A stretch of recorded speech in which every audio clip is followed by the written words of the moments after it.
अक्कलकोट तालुक्यातील पानमंगरूळ येथे एका 81 वर्षीय वृद्ध महिलेची तिच्याच साडीच्या पदराने गळा आवळून खून करण्यात आल्याची धक्कादायक घटना उघडकीस आली आहे. आई वडिलांच्या देखभालीसाठी ठेवलेल्या तरुणावर संशय व्यक्त होत असून या घटनेमुळे परिसरात खळबळ उडाली आहे. ही घटना सोमवार 27 जुलै रोजी दुपारी 1 वाजता घडली आहे. याबाबत दक्षिण पोलीस ठाण्यात गुन्हा दाखल झाला आहे. पोलिसांनी दिलेल्या माहितीनुसार शांताबाई भीमशा तद्देवाडी वय 81 व त्यांचे पती वय 93 हे शेतातील वस्तीवर राहत होते.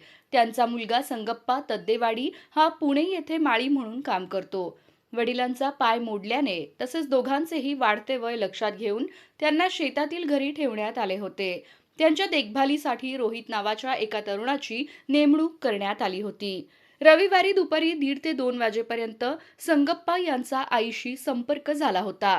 त्यानंतर तिचा तसेच रोहितचा मोबाईल बंद लागला आणि संशय आला. सोमवारी सकाळपर्यंत संपर्क न झाल्याने संगप्पा यांनी शेताशेजारील व्यक्तीला घरी जाऊन पाहण्यास सांगितले.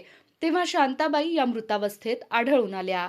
प्राथमिक तपासात शांताबाई यांचा साडीच्या पदराने गळा आवळून खून झाल्याचे निष्पन्न झाले.